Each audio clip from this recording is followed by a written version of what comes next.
Hi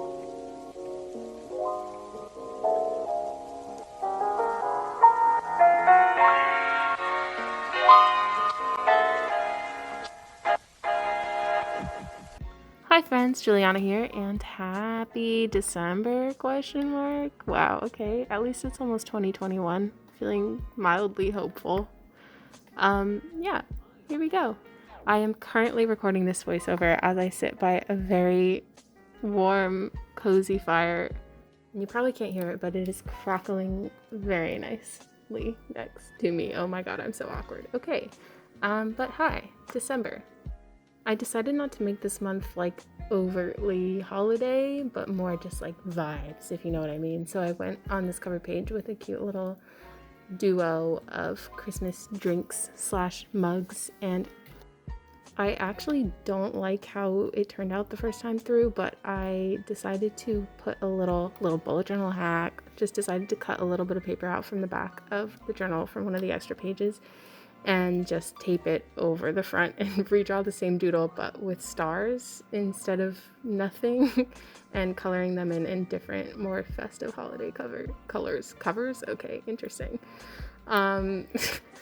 Yeah, and then I messed up a little bit more, but I liked it better than the first go around, so I went with it. And I also used a metallic pen to fill in the stars so that you can't really tell in the video, but when the light hits them, they kind of shimmer a little bit. So yeah, very festive.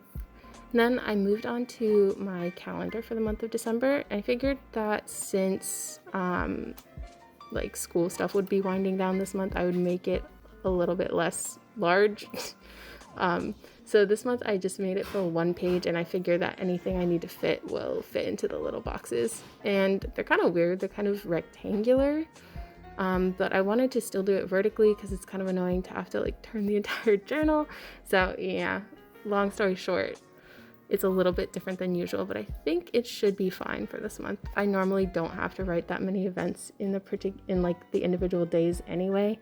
So yeah, then of course moved on to my classic 1 moment a day spread, which, as I always say, is my favorite spread of the month because it is the one I actually use the most besides the actual like weekly, daily spreads where I write like homework and stuff.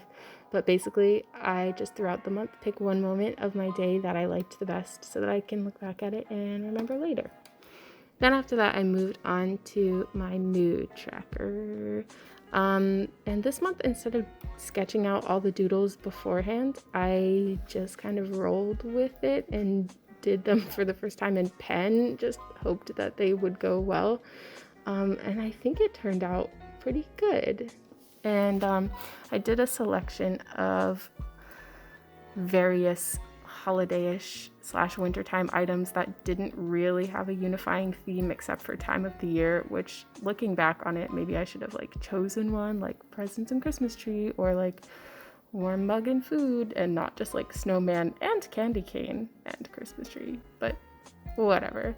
I think it looks cute, and yeah, I just doodled them all, kind of guesstimating where to like proportion them and such, and not really caring if I messed up that much, which was nice. It was nice to not have to like sketch everything out so exactly beforehand.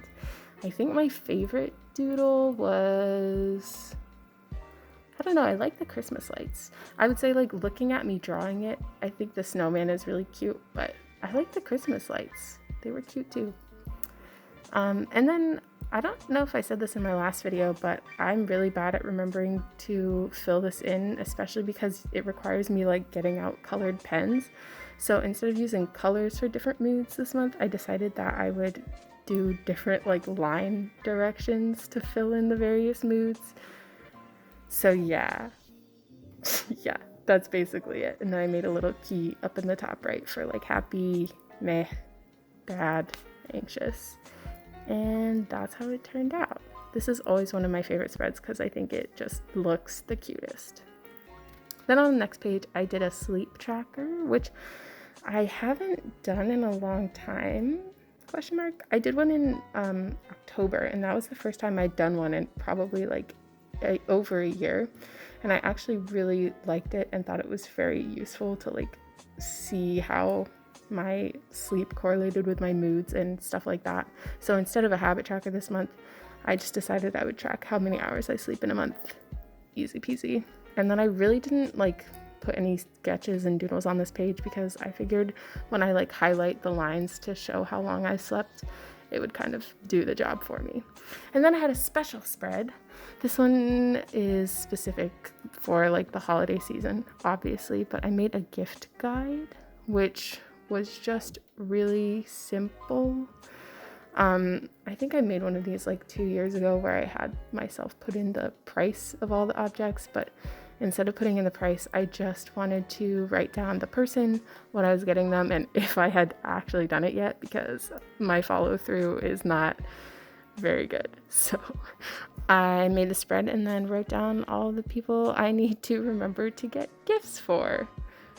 And yeah, if you'll notice, I didn't actually write down any of the gifts yet because I don't know what to get people yet because I am bad. But yeah.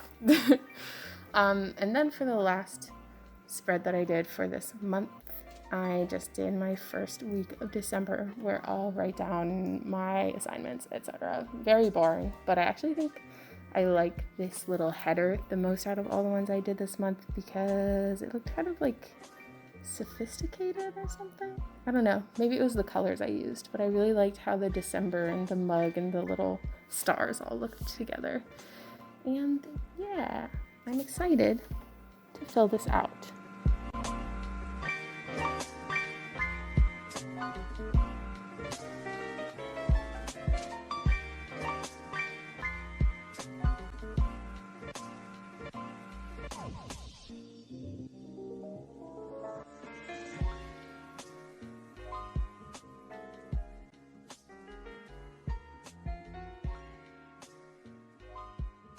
And hopefully, I'm having trouble recording this voiceover because my computer is being stupid, but hopefully you've reached the end of the video and you are now watching me flip through my month of December. I like how this month turned out. I kept it simple. The theme isn't really that unified, but I think going into like January and next year, I will do a better job. Maybe not. Okay. Anyway, thank you for watching. Like this video and subscribe if you want to see more videos, and I'll see you next time. Bye.